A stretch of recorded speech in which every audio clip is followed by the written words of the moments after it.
صلی اللہ تعالی علیہ وسلم کے ساتھ پیار کا اظہار کیا، دعویٰ کیا۔ حضور علیہ الصلوۃ والسلام نے بات کو دور نہیں دیا، تفصیل میں نہیں گئے، پیار کی دلیل نہیں مانی، ایک بشارتی جملے سے اسے نواز دیا، اور وہ بشارتی جملہ صرف اس کے لیے نہیں تھا، قیامت تک آنے والے ہر خواجہ معظم الدین کے غلام کے لیے تھا۔ حضور نے فرمایا المرء مع من احب، کلیہ بیان فرما دیا، آدمی جس سے پیار کرتا ہے اللہ اس کو اسی کی سنگت عطا فرمائے۔ تو اس حوالے سے ہم خوش نصیب ہیں، خوش بخت ہیں اور سعادت مند ہیں۔ اعمال میں کمی بیشی ہو سکتی ہے، نیکیاں وافر تعداد میں نصیب نہیں ہو سکتی، عملی اعتبار سے بہت ساری کمزوریاں انسانی وجود سے سرزد ہو سکتی ہیں، لیکن اپنے مشائخ اور اپنے خواجگان کے پیار سے سینے آباد ضرور ہیں۔ پیار نہ ہو تو کام چھوڑ کے کوئی نہیں آتا، پیار نہ ہو دکانیں بند کر کے کوئی نہیں آتا، پیار نہ ہو تو ریڑھی لگانے والا جو 20-25 روپے جمع کر کے بمشکل اپنی رات گزارتا ہے، بچوں کا پیٹ پالتا ہے، آسودہ زندگی گزارنے کے لیے 24 کے 24 گھنٹے اس نے قربان کر کے رکھی ہے، سب چیزوں کو بالائے طاق رکھ کے، وقت کی پرواہ نہیں، خرچ کی پرواہ نہیں، کام رکنے چھوٹنے کی پرواہ نہیں، اپنے یار کے آستان پہ آ کے ڈیرا لگا دیتا۔ بظاہر کوئی ویلکم کہنے والا بھی نہیں، پروٹوکول دینے والا بھی نہیں، محبوب کے دروازے پہ پھر بھی آتا ہے، وہ عاجزی کا زیور پہن کے آتا ہے۔ اور میں اکثر یہ عرض کرتا ہوں، اللہ کریم کے خزانے میں ہر نعمت موجود ہے، ہر چیز موجود ہے، اگر نہیں ہے تو وہ عاجزی ہے، کیونکہ اللہ کریم نے فرمایا الکبریاء، حدیث قدسی ہے اور قرآنی جملہ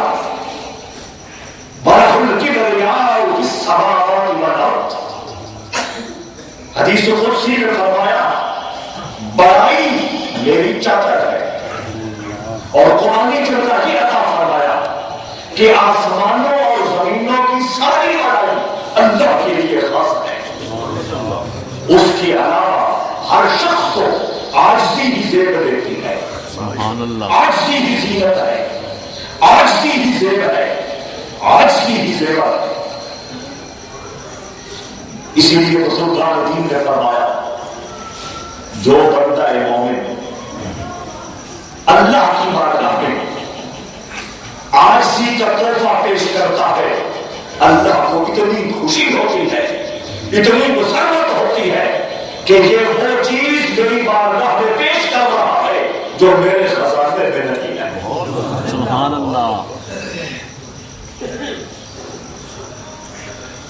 تو سب کچھ چھوڑ چھاڑ کر تمام مصروفیات کو بالائے طاق رکھ کے آستان یار پہ آ جانا، کوئی گلے پہ ہار نہیں پہنائے جا رہے، کوئی کرسیوں پہ بٹھایا نہیں جا رہا، سونے کے لیے آپ کے گھروں میں بیش قیمت اور سہولتوں سے مالا مال بیڈ رومز موجود ہے. یہاں کبھی مسجد میں سونا پڑتا ہے, فرش پہ سونا پڑتا ہے, بغیر گدے کے سونا پڑتا ہے, بغیر رضائی کے سونا پڑتا ہے, لیکن دو عالم سے بے گانا کرتی ہے دل کو عجب چیز ہے لذت عاشق. تو یہ اسی محبت کا انعام ہے اور یہ اس پیار کی نشانی ہے کہ آپ ساری سہولتوں کو, ساری آسانیوں کو نہیں دیکھتے. وقت بے وقت جو پیش کیا جا رہا ہے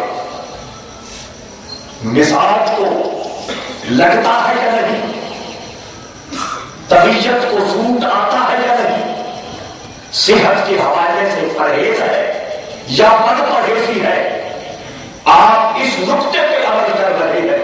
کہ ہر چیز رسد از دوست نیتوں کی رسد, محبوب کی طرف سے جو ملتا ہے وہ بھی محبوب نہیں ہوتا ہے. تو حضور نے فرمایا اللہ و امن رہا. یہ حضور نے ایک بشارتی جملہ قیامت تک کے لیے ہر نسبت والے کو عطا فرما دیا کہ جو جس سے پیار کرتا ہے اللہ کریم اس کو اس کی سنگت عطا فرماتا ہے. اور ان لوگوں کی اللہ کو کتنی لاج ہے اور ان لوگوں کا وقار دربار خدا میں کتنا بلند ہے. علامہ آلوسی تفسیر روح المعانی کے مصنف روح المعانی میں ارشاد فرماتے ہیں کہ حضرت ابراہیم ادم بلخی میرے سلسلے کے کاردار ہیں. جو لوگ شجرہ شریف پڑھنے والے ہیں وہ ان کے نام نامی اسم گرامی سے واقف. کہیں گزر رہے تھے, شہر کا کوئی امیر زادہ زیادہ شراب پینے کی وجہ سے بے ہوش ہو گیا, زمین پہ گر گیا. کوئی سنبھالنے والا نہیں, اٹھانے والا نہیں, پوچھنے والا نہیں. جسم مٹی سے لٹ پٹ, منہ گندگی سے بھرا ہوا, مچھلیوں کی گنگناہٹ. حضرت ابراہیم ادم بلخی گزرے, رک گئے, ٹھنڈا پانی منگوا کر اس کے چہرے کو اپنے ہاتھوں سے دھویا, گلے میں کچھ میٹھے ٹھنڈی پانی کے قطرے ٹپکائے, اس کی طبیعت بحال ہوئی. حضرت ابراہیم کو ادم بلخی کو جب دیکھا ندامت اور شرمندگی کی وجہ سے اپنی آنکھوں پہ ہاتھ رکھ لیے کہ میں کہاں, یہ کہاں, اور کس حالت میں اس بندہ خدا نے میری عزت و تکریم کی ہے. آپ نے فرمایا جوان شرمندہ ہونے کی ضرورت نہیں, میرا اس جوان سے تعلق ہے, اس کاروان سے تعلق ہے اور اس قبیلے سے رشتہ ہے جن کا یہ مشتر ہے الخلق کلہم عیان. اللہ فرماتا ہے کہ ساری مخلوق میرا کنبہ ہے. تو میں جس کو اپنا محبوب سمجھتا ہوں اس کے کنبے کو بھی محبوب سمجھتا ہوں. یہی پیغام اللہ کے ہر محبوب بندے نے اپنے اپنے زمانے میں اپنے اپنے مقام پہ دیا. یہی وجہ ہے جہاں جہاں یہ محکمے آباد رہے, جہاں جہاں یہ خوبصورت منظر موجود رہے, جہاں جہاں پیار اور محبت کی خیال بلا امتیاز ہر ایک کو بانٹنے والے موجود رہے, وہاں کبھی بھی دہشت گردی نہیں ہوئی, بم بلاسٹ نہیں ہوئے, بدامنی اور فساد کو راستہ نہیں ملا۔ آپ جانتے ہیں کہ آپ کا ایک بےتاج بادشاہ بابا فرید، ان کی بارگاہ میں جب کینچی پیش کی گئی، فرمایا میں تو سوئی کا طلبگار ہوں۔ کینچی کاٹنے کا کام دیتی ہے، سوئی جوڑنے کا کام دیتی ہے۔ وہ سادہ مرید آداب طریقت سے ناواقف تھا، پریشان ہو گیا، مایوس ہو گیا، اٹھ کے جانے لگا۔ ایک سینئر پیر بھائی حضرت سید بدر الدین صاحب اس کے پیچھے پیچھے چل دیے، فرمانے لگے مایوس ہونے کی ضرورت نہیں، باہر سے سوئی بھی ساتھ لے، اور آداب طریقت میں سے یہ ادب ہے جب بھی مرشد کو کبھی کسی موقع پر کینچی یا چاقو بطور ہدیہ پیش کرنا پڑ جائے، سوئی ساتھ میں لا کے دیا۔ تو آج سے کیا رہا کہ امن، پیار، آشتی اور محبت کی خیرات یہ لوگ بانٹنے والے۔ حضرت ابراہیم غرقی اس کو پکڑ کے گھر تک پہنچا آتے ہیں۔ رات خواب میں دیکھا کہ وہ نوجوان ایک خوبصورت قیمتی چمکتا دمکتا تاج سر پہ سجا کر جنت میں خرامہ خرامہ ٹہل رہا۔ سبحان اللہ۔ حیران ہو کے اللہ کریم سے پوچھا، یا اللہ اتنا درجہ، اتنی برتری، اتنی عظمت اسے کیسے عطا ہو گئی؟ اللہ کریم نے فرمایا انت غسلت وجہہ لأجلی فغسلت قلبہ لأجلک۔ ابراہیم تو نے میری رضا کے لیے، میری مخلوق سمجھتے ہوئے اس کا منہ دھویا تھا، میں نے تیری رضا کے لیے اس کا دل دھو دیا۔ یہ اللہ کی بارگاہ میں ان کی نام ہے، اللہ کی بارگاہ میں ان کا وقار ہے، اور اللہ رب العزت ان کے صدقے حضور کی امت پہ اتنی رحمتیں فرماتا۔ اس لیے میں آج یہ کر رہا تھا کہ حضور علیہ السلام نے یہ بشارتی جملہ عطا فرما دیا کہ مَا مَنْ أَحَبَّ، جو جس سے پیار کرتا ہے اللہ اس کو اسی کی سنگت عطا فرما دیتا۔ سبحان اللہ۔ اور یاد رکھیے صحابہ کی کچہری میں، صحابہ کی محفل میں حضور نے یہ جملہ صحابہ کو عطا فرمایا، صحابہ نے اس کا ایک ہی معنی لیا، صحابہ نے اس کا ایک ہی رخ متعین کیا، صحابہ نے بغیر کسی تعبیر کے اس کا ایک ہی معنی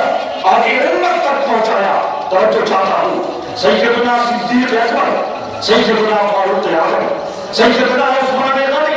سیدنا حیدر کرار، یہ خلفائے راشدین اور یہ عظمتوں کے مینار صحابہ اس محفل میں موجود تھے۔ یہ صحابہ فرماتے ہیں اسلام لانے کے بعد سب سے زیادہ جو روحانی خوشی ہم سب کو نصیب ہوئی رسول اللہ کے اس جملے سے نصیب ہوئی۔ یعنی جب ہم کفر کی دنیا میں تھے، وہ تو کفر کی دنیا تھی، جب ہم نے اسلام قبول کیا ہم مطمئن ہو گئے کہ اسلام کی برکت سے اللہ نے ہمارے کفر کو مٹا دیا، اسلام کی برکت سے اللہ نے ہمارے صغیرہ گناہوں کو مٹا دیا، اسلام کی برکت سے اللہ نے ہمارے کبیرہ گناہوں کو معاف فرما دیا۔ اس کے بعد فرماتے ہیں جب حضور نے یہ جملہ کہا ہم اپنے انجام کے حوالے سے مطمئن ہو گئے، اس لیے کہ ہم سب کے سینوں میں رسول اللہ کا پیار چمک رہا، اور حضور نے واضح کر دیا جو جس سے پیار کرتا ہے اللہ اس کو اسی کی سنگت عطا فرماتا ہے۔ دوستان ایسی بتا، جو شخص بھی دنیا میں آیا اس نے اس دنیا کو چھوڑنا ہے، اس میں کوئی شک نہیں ہے، اور اس حقیقت کو منوانے کے لیے کسی دلیل کی ضرورت نہیں۔ ہم سب لوگ ایک سواری کے سوار ہو چکے ہیں، اس سواری کا نام وقت ہے۔ ایسا نہیں ہے. ہم وقت کے کندھوں پہ سوار ہیں اور وقت کی سواری ہمیں قبر کی طرف لے کے جا رہی ہے. میں آپ سے ایک بات پوچھنا چاہتا ہوں. کسی شخص نے کسی دوسرے علاقہ میں جانا ہو، صوبے میں جانا ہو، دوسرے ملک میں جانا ہو، وہاں اسے جانتا کوئی نہ ہو، وہاں اس کا شناسا کوئی نہ ہو، وہ کیا کرتا ہے؟ اپنے دوستوں سے رابطہ کرتا ہے، دوستوں کے دوستوں سے رابطہ کرتا ہے، دور دراز کی گڑیاں ملا کر تلاش کرتا ہے کہ میں نے قبائلی علاقہ میں جانا ہے، میں نے چائنا میں جانا ہے، میں نے امریکہ میں جانا ہے. کوئی ایسا دوست مل جائے، کوئی ایسا راستہ بتانے والا مل جائے جس کی وجہ سے میرا سفر بھی آسان ہو جائے، جس کی وجہ سے میرا وہاں رہنا بھی آسان ہو جائے، جس کی وجہ سے جس کام کے لیے میں جا رہا ہوں وہ کام بھی آسانی سے ہو جائے. یہ انسانی فطرت ہے. اس نے کہیں جانا ہو وہ رفیق تلاش کرتا ہے، ساتھی ڈھونڈتا ہے، رہبر رہنما تلاش کرتا ہے. حضور علیہ الصلوۃ والسلام نے بھی اپنی امت کو یہ مشورہ دیا ہے کہ سفر میں جانے سے پہلے رفیق کا انتخاب کرو. اور رفیق سنت طریق توجہ چاہتا ہوں. ہر انسان کی فطرت اور عادت کہ اس نے کہیں جانا ہو وہ تلاش، ساتھی تلاش کرتا ہے، رفیق تلاش کرتا ہے، رہبر رہنما ڈھونڈتا ہے. تو کیا یہ سوچنے کی بات نہیں ہے سرحد جانا ہو رہبر کی تلاش ہے، شناسا کی تلاش ہے، سندھ جانا ہو رہبر کی تلاش ہے، بلوچستان جانا ہو رہبر کی تلاش ہے، کسی دوسرے ملک میں جانا ہو رہبر کی تلاش ہے. اس کے لیے بندہ ٹیلی فون بھی استعمال کرتا ہے، اس کے لیے بندہ دنیا کے جتنے رابطے کرنے کے ذریعے ہیں سب کو استعمال کرتا ہے، وقت بھی خرچ کرتا ہے، پیسہ بھی خرچ کرتا ہے. کئی لوگوں کے احسان بھی سر کے لیتا ہے کہ آسانی ہو جائے، وہاں آسانی ہو جائے. تو کبھی یہ سوچا ہے کہ ہم بھی ایک سواری پہ سوار ہیں، وقت کی سواری اس پہ ہم سوار ہو چکے ہیں اور یہ سواری بے منزل نہیں ہے، یہ سواری بے منزل نہیں ہے. مومن ہونے کے ناطے، مسلمان ہونے کے ناطے ہماری منزل ہے. پہلی منزل قبر ہے، دوسری منزل حشر ہے، تیسری منزل رسول اللہ کی نگاہ عنایت. اسی سے فیصلے ہوں گے نا. حضور علیہ الصلوۃ والسلام نے ایک موقع پہ ارشاد فرمایا تھا، کریم اور رحیم رب نے مجھے 3 دعائیں کرنے کا چانس دیا ہے، 3 دعائیں کرنے کا اختیار دیا ہے. 2 دعائیں میں نے کر لی، اللہ نے قبول فرمائی. ایک دعا کو اخرت لیوم، فرمایا ایک دعا کو میں نے ذخیرہ کر کے رکھ لیا، سیو کر کے رکھ لیا، چھپا کے رکھ لیا. یا رسول اللہ کس دن کے لیے؟ فرمایا اس دن کے لیے جس دن ابراہیم بھی مجھے سہارے کے طور پہ ڈھونڈ رہا ہوگا. ساری مخلوق کو جہاں فرمایا ابراہیم خلیل اللہ بھی محمد کو سہارے کے طور پہ ڈھونڈ رہا ہوگا کہ اللہ کا حبیب کہاں بیٹھا ہے. میں نے اس دن کے لیے اس دعا کو سنبھال کے رکھ لیا ہے. اس لیے میں نے کہا ہماری ایک منزل قبر ہے، ایک منزل معاشر ہے اور ایک منزل نگاہ مصطفیٰ ہے. سبحان اللہ. ان کی نگاہ سے فیصلے ہوگے ہم نے کدھر جانا ہے کدھر نہیں جانا. تو دوستو پھر میں آپ کا دماغ ایک سیکنڈ کے لیے پیچھے جاتا ہوں کہ ہم نے کہیں جاننا ہو ہم رہبر ڈھونڈتے ہیں، رہنما ڈھونڈتے ہیں، رفیق سفر تلاش کرتے ہیں. لیکن جب قبر میں جانا ہے، معاشر میں جانا ہے اور اللہ کے رسول اور اس کے رسول صلی اللہ تعالیٰ علیہ وسلم کے سامنے جانا ہے، اس کے لیے کسی رہبر کی ضرورت نہیں، کسی رہنما کی ضرورت نہیں. اسے ہم سفر نہیں سمجھتے، اس جہان کو ہم اپنی منزل نہیں سمجھتے. اگر یہ سفر سمجھتے ہیں تو جس طرح دنیا میں رہتے ہوئے کہیں جانا ہو، کوئی رہبر، کوئی رہنما، کوئی ساتھی ہم تلاش کرتے ہیں، اس سے 100 گنا ہماری بڑی ذمہ داری ہے کہ ہم اس سفر کے لیے کوئی رہنما تلاش کریں۔ اللہ کریم نے اسی حقیقت کو قرآن مجید میں مختلف حوالوں سے واضح کیا ہے۔ ابتغوا الیہ الوسیلہ، ایمان والوں سے کہا، غیروں سے نہیں کہا، ایمان والوں سے کہا ابتغوا الیہ الوسیلہ، اللہ تک پہنچنے کے لیے وسیلہ تلاش کرو۔ ایک اور مقام پہ فرمایا واتبع سبیل من اناب الیہ،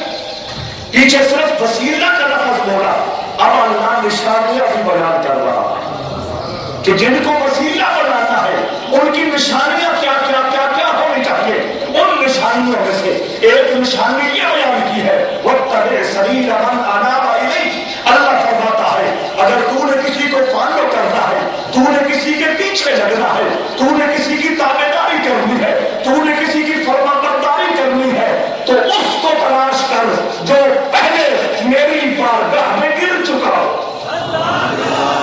جو پہلے میری بارگاہ میں جھک چکا ہو، جو میری ذات کے ساتھ نور لگا چکا ہو، جو میرے پیار سے اپنے سینے کو معمور کر چکا ہو، جو میری معرفت کی چادری سے اپنی روح کو چمکا چکا ہو، جب تو اس کے دامن سے وابستہ ہو جائے گا اللہ تجھے اپنا در اور اپنا گھر عطا فرما دے گا۔ سویا ہوا سوئے ہوئے کو نہیں جگا سکتا، سویا ہوا سوئے ہوئے کو نہیں جگا سکتا، خفتہ بیدار کنر کہا گیا کہ سویا ہوا سوئے ہوئے کو نہیں جگا سکتا، سوئے ہوئے کو جگائے گا تو جاگنے والا جگائے گا۔ اس لیے فرمایا واتبع سبیل من اناب الیہ، جو میری بارگاہ میں جھک چکا ہو، جو اپنا آپ میرے حوالے کر چکا ہو، جو میری مرضی میں اپنی مرضی کو گم کر چکا ہو، جو میری ذات میں اپنی صفات کو فنا کر چکا ہو، جب تو اس کے دامن سے لگ جائے گا، چیونٹی اگر چاہے میں بیت اللہ کی زیارت کروں، چیونٹی اگر چاہے میں گنبد خضرا کے نظاروں سے اپنی آنکھوں کو اپنی روح کو معمور کروں، اگر وہ خود چلنا شروع کرے راستے میں ختم ہو جائے گی، مٹ جائے گی، فنا ہو جائے گی۔ لیکن اگر اسے یہ شعور آ گیا یا اسے کسی نے یہ شعور دے دیا کہ تو کبوتر کے پنجوں سے لگ جا،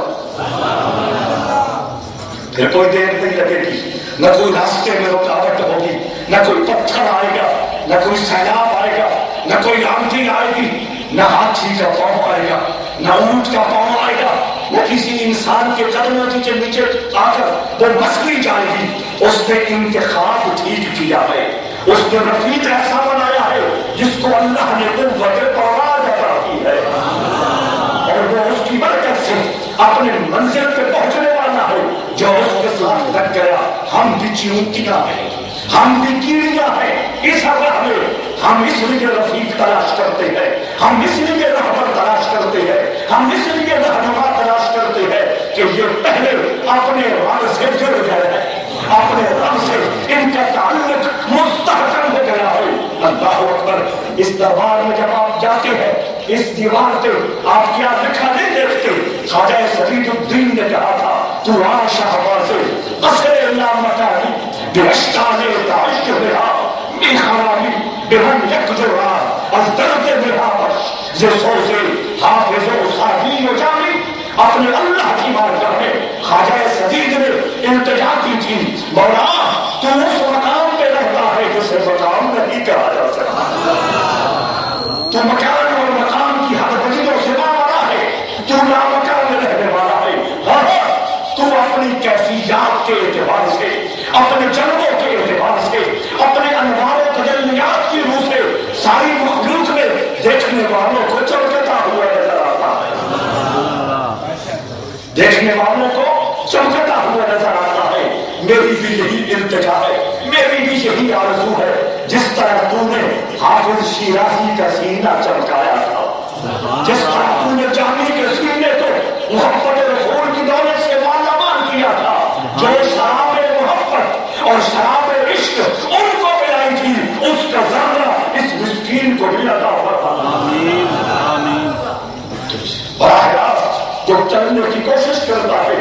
برباد ہو جاتا ہے، وہ راستے میں اٹک جاتا ہے، اسے راستے کی رکاوٹیں برباد کر کے رکھ دیتی ہے۔ اس لیے رب کریم نے فرمایا اس تک پہنچنے کے لیے وسیلہ کی ضرورت ہے۔ آگے نشانیاں بیان کرتے ہوئے کہا واتبع سبیل من اناب الیہ، ارے دوست اگر تو نے پیچھے چلنا ہے، اگر پیروی کرنی ہے، اگر کسی کے نقش قدم کو اپنی آنکھوں کا سرما بنانا ہے، کسی کی عظمتوں کو مان کر اس کے قدموں پہ گرنا ہے، تو ایسا آدمی تلاش کر جو پہلے رب کے دروازے پہ گر چکا۔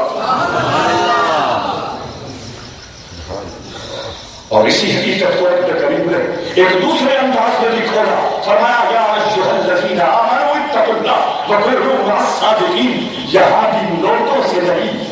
دوسروں سے نہیں، ایمان والوں سے خطاب فرمایا ہے۔ تکلم کیا ہے تو ایمان والوں سے کیا ہے، فرمایا ایمان والوں اگر خیر چاہتے ہو، ایمان والوں اگر ایمان بچانا چاہتے ہو، ایمان والوں اگر تقویٰ کے نور کو بچانا چاہتے ہو، اگر ایمان اور تقویٰ پرہیزگاری میں خلیقت کا نور چمکتا ہوا دیکھنا چاہتے ہو تو ایک ہی طریقہ ہے جو میرے سچے ہے ان کے ساتھ جڑ جاؤ۔ اہل علم سے یہ بات چھپی ہوئی نہیں ہے کہ کونو امر کا صیغہ ہے، امر وجود کے لیے ہوتا ہے، امر میں واجب کا حکم ہوتا ہے۔ اللہ نے واجبی طور پہ کہا ہے اگر اپنے ایمان اور اپنے تقویٰ کی خیریت چاہتے ہو خواجہ معظم کے قدموں میں آ جاؤ، سچوں کے ساتھ جڑ جاؤ۔ جو جھکے وہ بھی وسیلہ ہے، جنہوں نے سچائی اختیار کی وہ بھی وسیلہ۔ اور تیسرا جملہ جو میں نے عرض کیا تھا اپنے ٹائٹل میں، اپنی گفتگو کو سرمانے میں، اللہ کریم نے فرمایا الرحمن فاسأل به خبیرا۔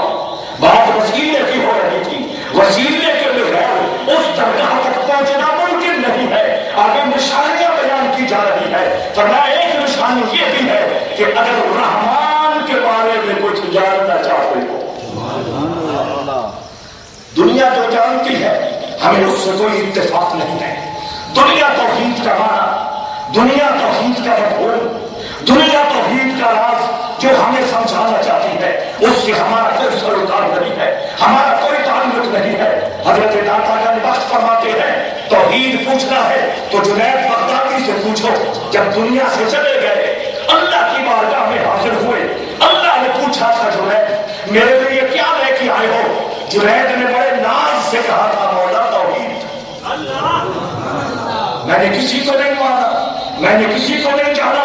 میں جھکا رہا تو تیرے دروازے پہ، نام لیتا رہا تو تیرا لیتا رہا، میں نے سوچا تو تیری ذات کو سوچا، اس کی علاوہ میرے ہیتے خیال میں کوئی آ نہیں سکا۔ اللہ اکبر، میں توحید کی دعوت لے کے آیا ہوں۔ اللہ کریم نے فرمایا اذکر لیلۃ لمن، توحید کے نعرے لگانے والے اور توحید کے دعوے کرنے والے جنید دودھ والی رات یاد کر۔ توجہ ہے کہ راز آ گیا، اس میں رمز آ گئی، اللہ نے اشارہ دے دیا دودھ والی رات یاد کر۔ جنید کے لیے یہ جملہ کافی تھا، جنید کے لیے یہ جملہ کافی تھا، انہیں مزید دلائل کی ضرورت نہیں تھی، مثالوں کی ضرورت نہیں تھی، تفصیلات میں جانے کی ضرورت نہیں تھی۔ ہوا کیا تھا؟ جنید کے پیٹ میں درد اٹھا، لوگ پوچھنے کے لیے آئے، بزرگ ہیں، اللہ والے ہیں، بیمار ہو گئے ہیں اور پوچھ کے آتے ہیں۔ کسی نے پوچھا حضور یہ درد کیوں ہوا؟ زبان سے یہ کہہ گئے تھے رات کو دودھ پیا تھا۔ توجہ ہے کیا؟ رات کو دودھ پیا تھا، اس کی وجہ سے درد ہو گیا۔ اللہ نے کہا کہ درد دودھ دیتا ہے یا خدا دیتا ہے؟ اسی لیے کہا حسنات الابرار سیئات المقربین، کہ جو بڑے بڑے نیکوکار ہیں ان کی نیکیاں جب خدا کے قریب والی ہستیوں کے دامن سے لگتی ہے وہ نیکیاں گناہ بن جایا کرتی ہے۔ یہ اپنے اپنے لیول کی بات ہے، یہ اپنے اپنے درجے کی بات ہے۔ حسنات الابرار سیئات المقربین، لہذا دنیا جو توحید کا معنی سمجھاتی ہے فلاں بھی کرنے والا مشرک ہے، فلاں بھی کرنے والا ایسا ہے، ہمیں اس سے سے کوئی دلچسپی نہیں ہے، نہ ہمارا کوئی یہ موضوع ہے، نہ ہم نے اس موضوع میں الجھ کے اپنے ذات کو اپنے وقت کو برباد کرنا ہے۔ توحید متاعث، توحید متاعث بردار می فروشن، توحید متاعث بردار می فروشن، گل نیز کہ در پوچھاؤ بازار می فروشن۔ توحید والے نے کہا، توجہ، توحید والے نے کہا توحید وہ ہے کہ سولی پہ چڑھ کے بھی توحید کا اعلان ہو رہا، یہ دھول نہیں ہے کہ غریب بازاروں میں بیچے جا سکے۔ حضرات اسی وقت میں آپ سے کر رہا تھا، اللہ فرماتا ہے اللہ کے بارے میں جاننا چاہتے ہو، رحمت کے بارے میں جاننا چاہتے ہو، اپنے کریم اور رحیم رب کی معرفت حاصل کرنا چاہتے ہو تو فرمایا در بدر بھٹکنے کی ضرورت نہیں ہے، ادھر ادھر وقت برباد کرنے کی مجبوری نہیں ہے، خامخواہ اپنی توانائیوں اور اپنی صلاحیتوں کو مختلف امور، مختلف معاملات اور مختلف لوگوں کے پیچھے کھپا کر برباد کرنے کی ضرورت نہیں ہے۔ فرمایا آسان اور سادہ طریقہ یہ ہے، جو رحمان کی خبر رکھنے والا ہے اس سے جڑ جاؤ، جو رحمان کی خبر رکھنے والا ہے اس سے تعلق بنا لو، اس سے اپنا رشتہ جوڑ لو۔ الحمدللہ ہم سب اس کاروان کے لوگ ہیں، ہم سب اس جماعت کے لوگ ہیں، ہم سب کا تعلق اس قید کے ساتھ ہے جو یہ سچا سچا پکا عقیدہ رکھتے ہیں، یہ خبر والے بھی ہیں، یہ اللہ کے دربار میں جھکنے والے بھی ہیں، یہ سچائی کا نشان بھی ہے، لہذا ان سے بڑا ہمارے لیے کائنات میں وسیلہ کوئی نہیں ہے۔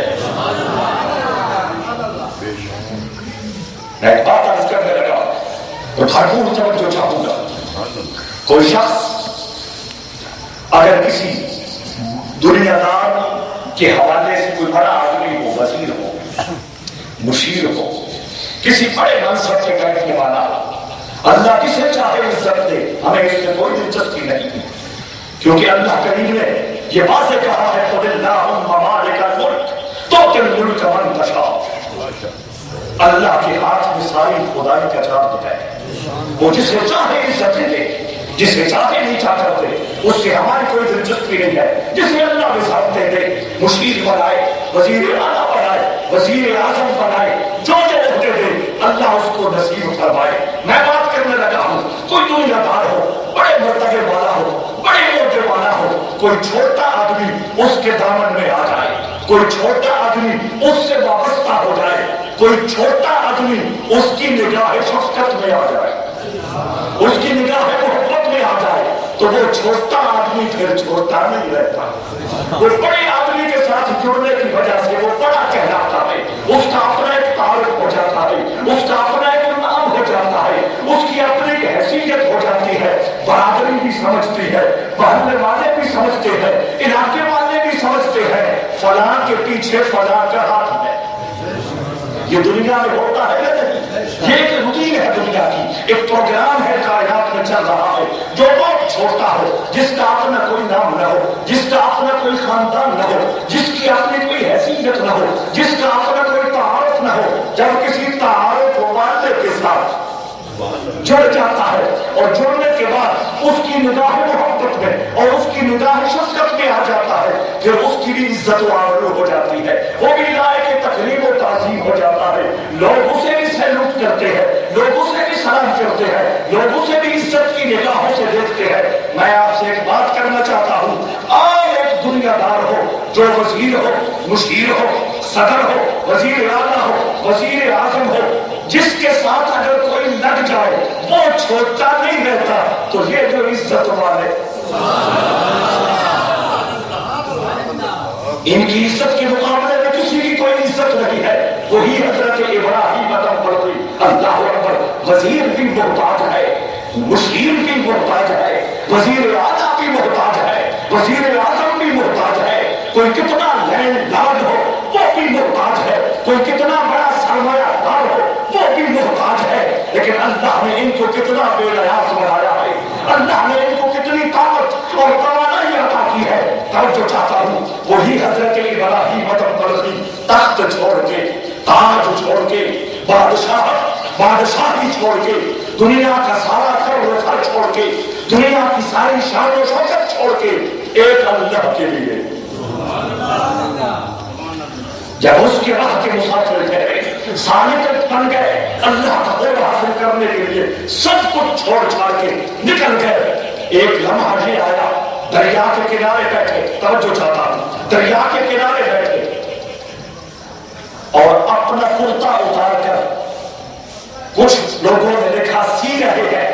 کچھ لوگوں نے دیکھا اس میں کوئی چیز تلاش کر رہے ہیں بھلا اپنا کرتا نکال کر اس کے ساتھ کوئی کام کر رہے ہیں اپنے کرتے میں مصروف ہے اسی ملک کا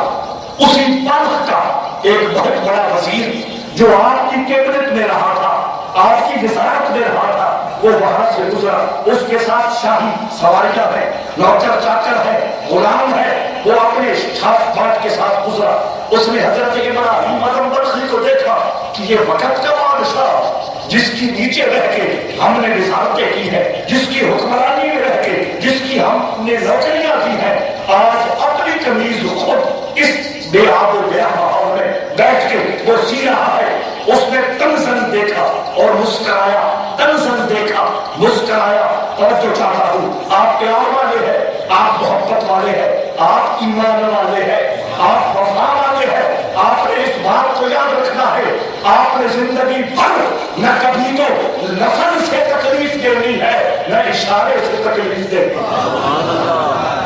آپ باوضو ہیں اس شریف کی مجلس میں بیٹھے ہیں خواجہ معظم الدین اور ان کے سجادگان کے قدموں میں بیٹھے ہیں اور ان کے سائے میں بیٹھے ہیں اور آپ کے وعدہ کر کے چلے ہیں آپ نے زندگی بھر نہ کبھی لفظوں سے نہ کبھی اشارے سے کسی کا دل دکھانا ہے اللہ کا حبیب بیت اللہ شریف کا طواف فرما رہا ہے اچانک پتہ نہیں کیا خیال آیا سرکار دو عالم رک گئے بیت اللہ شریف کی طرف توجہ کر کے حضور نے گفتگو کرنا شروع کر دی حضور بولنے لگے اللہ نے آپ کو یہ عزت دی ہے آپ کو یہ مرتبہ دیا ہے آپ پوری کائنات میں سے جس چیز کے ساتھ چاہے گفتگو کر سکتے ہیں اور جس چیز کو بلانا چاہے وہ بول سکتے ہیں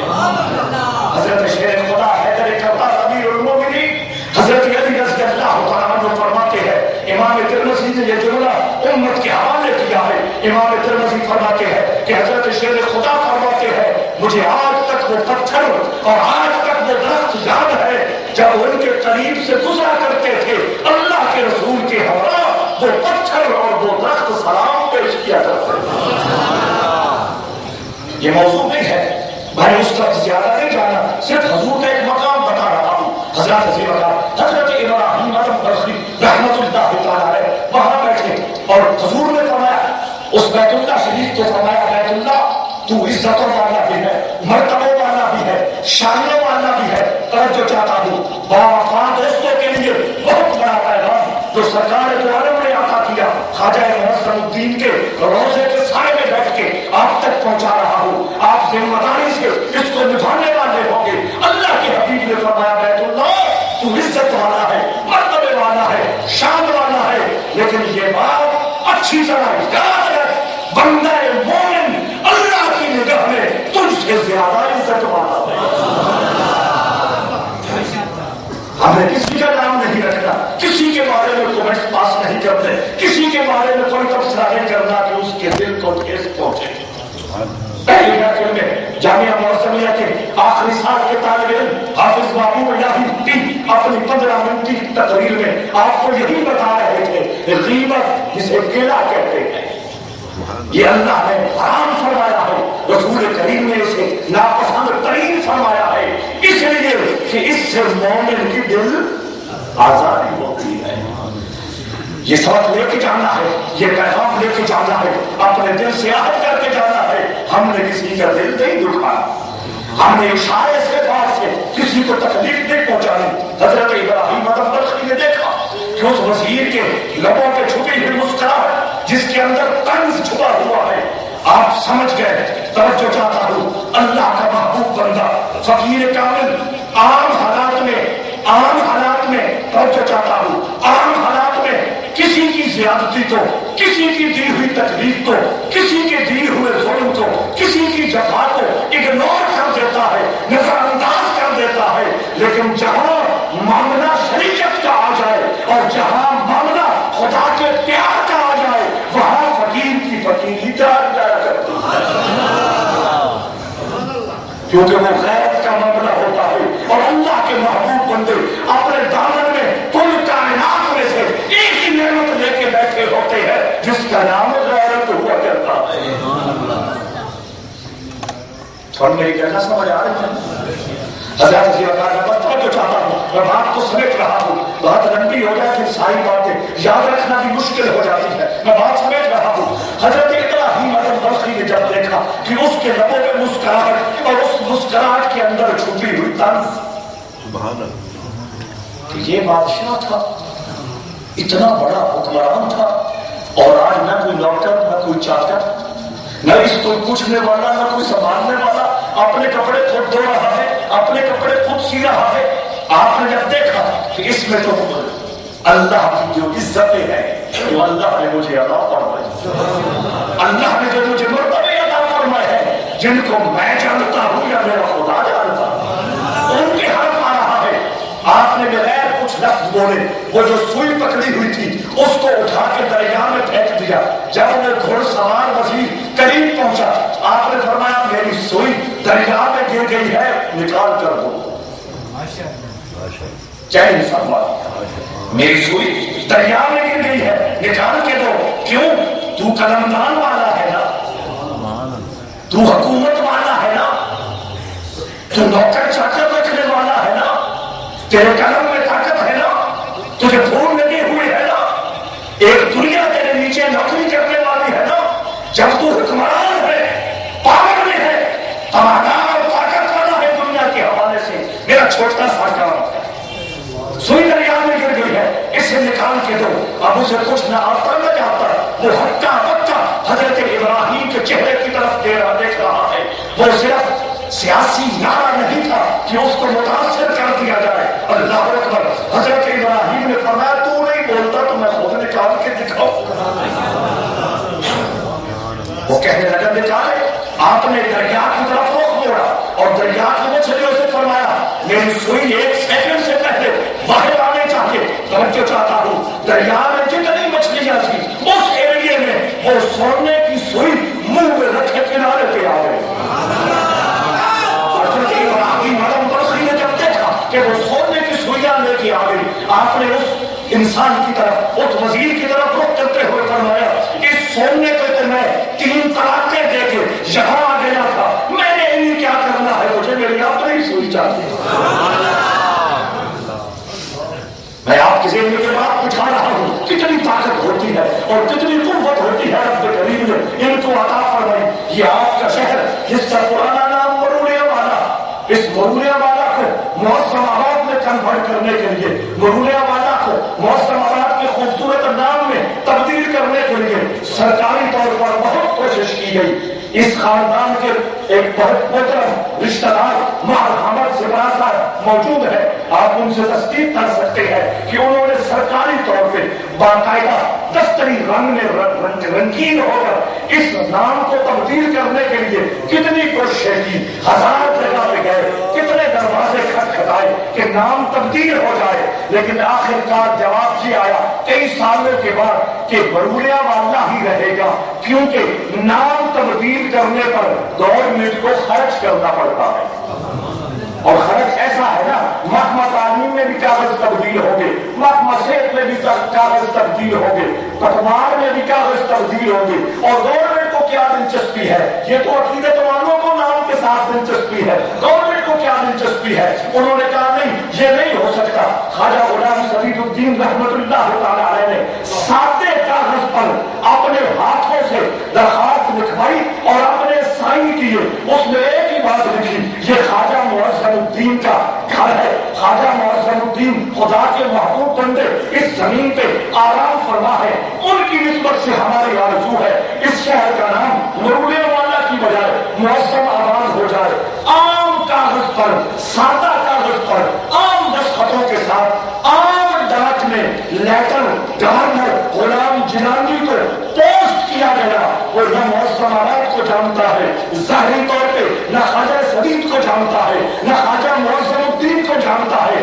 اس کے میز پہ وہ خط پہنچا، وہ لیٹر پہنچا 4-5 دنوں کے بعد 17 مارچ 1983 کو باقاعدہ گورنمنٹ پاکستان نے آرڈر کر دیا کہ یہ ضرور ہمارا نہیں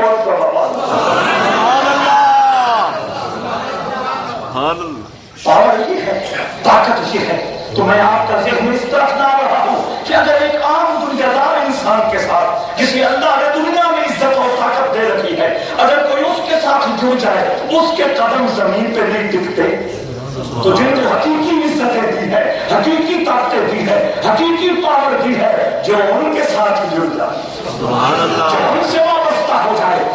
اگلے انشاءاللہ ماحول میں اور اگلی گفتگو میں میں وہ بھی آداب عرض کروں گا کہ جڑنے کا مقصد کیا ہے، جڑنے کے آداب کیا ہے، جڑنے کا طریقہ کیا ہے۔ جڑا تو ہر کوئی ہے، لیکن مالا مال کوئی کوئی ہو رہا ہے، فیض یاب کوئی کوئی ہو رہا ہے، لیکن جب لوگ مالا مال ہو رہے ہیں، لوگوں کو فیض مل رہا ہے، لوگ برکتوں سے معمور ہو رہے ہیں، لوگوں کے خالی آنگن اللہ کی رحمتوں سے معطر اور مہکے جا رہے ہیں، پتہ یہ چلا ادھر کبھی کوئی نہیں، میرے اندر کوئی کمی ہے۔ سبحان اللہ۔ اس کمی کے حوالے سے انشاءاللہ اگلی کسی نشست میں بات کریں گے۔ میں آپ سے کر رہا ہوں، جب عام انسان کے ساتھ آدمی تعلق بنائے، آدمی بڑا ہو جاتا ہے، تو جو اصل میں بڑے ہیں، جو اصل میں عزت والے ہیں، جو اصل میں طاقت والے ہیں، جب ان کے ساتھ جڑ جائے، اللہ کتنی عزت عطا فرماتا ہے، کتنی برکت عطا فرماتا ہے۔ جس ہستی کی اس کے کریم پہ ہم سب لوگ حاضر ہیں اور اپنے دامن پھیلاتے ہیں، ان سے رحمتوں اور برکتوں کی التجا کر رہے ہیں، اس کی طاقتوں کا اندازہ کیا کون کر سکتا ہے۔ حضرت شمس سیاد رحمت اللہ تعالیٰ علیہ کے خلفاء میں سے حضرت میاں عبد العزیز رحمت اللہ تعالیٰ علیہ وہ ارشاد فرمایا کرتے تھے کہ سیال شریف میں حضرت شمس سیال کا ایک بہت بڑا درویش تھا، سید زادہ تھا، وہ یہ کہا کرتا تھا کہ خواجہ شمس الدین سیالوی کے مرتبے کو اگر جانا ہے تو خواجہ معظم الدین نے جانا ہے، وہ الگ موضوع ہے، میں صرف اشارہ کر رہا ہوں کتنی پاورفل ہستی ہے، کتنی مضبوط اور پرانا شخصیت ہے۔ اللہ اکبر۔ موسم آباد میں تشریف فرما ہے، ہندوستان کا علاقہ، یہ پارٹیشن تو 1947 میں ہوئی، یہ اس سے پہلے کی بات ہے۔ اس وقت انڈیا اور پاکستان سرحد نہیں تھی، ایک ہی ملک تھا، لیکن فاصلہ تو ہے نا۔ موسم آباد کہا، ہندوستان کہا، پھر موسم آباد کہا، ہندوستان کے مشرقی پنجاب کا شہر قادیان، جہاں کے لوگ اب رقبہ میں رہتے ہیں، آپ سمجھ رہے ہیں۔ قادیان میں آپ کا ایک خادم عیسیٰ اس کا نام، قادیان میں کسی کام کے لیے گیا، رات ہو گئی، شام ہو گئی، اس نے اب رات گزارنی ہے، اس نے رات گزارنی ہے، رات کا کھانا بھی کھانا ہے۔ اس نے ادھر ادھر پوچھا کہ میں نے رات گزارنی ہے، مسافر ہوں، میں کہاں ٹک جاؤں، کہاں مجھے بستر مل جائے، کہاں مجھے کھانا مل جائے۔ لوگوں نے بتایا یہاں غلام احمد نام کا ایک بندہ رہتا ہے، وہ مہمان آ جائے، مسافر آ جائے، وہ ٹھہرا بھی دیتا ہے، کھانا بھی پیش کر دیتا ہے۔ اب عیسیٰ کو اصل صورتحال نہیں پتی تھی کہ غلام احمد کون ہے، اس کا عقیدہ کیا ہے، وہ رسول اللہ سے کتنا دور ہو چکا ہے، اسلام سے اس کا رشتہ ٹوٹ چکا ہے، کٹ چکا ہے۔ عیسیٰ سادہ آدمی تھا، اسے نہیں پتا تھا، وہ غلام احمد کا مہمان جا پڑا، بستر میں جا کے باقاعدہ سو گیا، جا کے کھانا کھا کے بستر میں سو گیا۔ اللہ اکبر۔ جب آنکھ لگی وقت جاگا، مرشد کامل خواجہ معظم الدین رحمت اللہ تعالی خواب میں تشریف لے گئے، فرمایا انسان آنا، ادھر نہیں رہنا، ادھر نہیں سونا، یہ رسول اللہ کا گستاخ ہے، یہ رسول اللہ کا دشمن ہے، کہ گھر نہیں رہنا، یہاں رہنا، یہ رکنا، یہاں ٹھہرنا، یہ ایمان کی نور کو ضائع کرے گا، یہ روحانیت کے سرور کو برباد کرے گا۔ پہلی مجلس میں نے یہی آپ کو اشارہ کیا تھا کہ آپ جب یہاں آ جاتے ہیں تو یہاں کی ہو کے رہ جائیں، بازاروں میں نہ گھومیں، گلیوں میں نہ چلے، اور ہوٹلوں پہ بیٹھ کے اپنا جو سرور یہاں سے نور کی شکل میں آپ سمیٹتے ہیں اس کو برباد نہ کریں۔ یہاں ناشتہ بھی ملتا ہے، چائے بھی ملے گی، زور کو بھی چائے آج بھی پیش کی ہے، کل بھی جو تشریف فرما ہوگی ان کو چائے ملے گی، اور اگر کسی کو زیادہ چائے کی طلب ہوئی وہ بے شک انتظامیہ سے رابطہ کر کے اپنا نشہ پورا کر سکتا ہے، لیکن ہاتھ جوڑ کے یہ التجا کروں گا کہ ہوٹلوں پہ جا کے، بازاروں پہ جا کے، اڈوں پہ جا کے اپنے سرور کو برباد نہ کریں۔ اس وقت کو غنیمت سمجھیں۔ ہمارے پاس وقت کتنا ہے؟ 360 دنوں میں بمشکل ہمیں سال میں یہ 2 دن ملتے ہیں، ہم 2 راتیں یہاں رہتے ہیں۔ اس کو غنیمت جانیں، اس موقع کو غنیمت جانیں، جتنا ہو سکے غنیمت جانیں کہ جتنا وقت آپ یہاں رہ رہے ہیں اللہ نے آپ کو نماز جماعت کی توفیق عطا فرمائی ہوئی ہے۔ جتنا وقت آپ یہاں رہ رہے ہیں آپ کے کانوں میں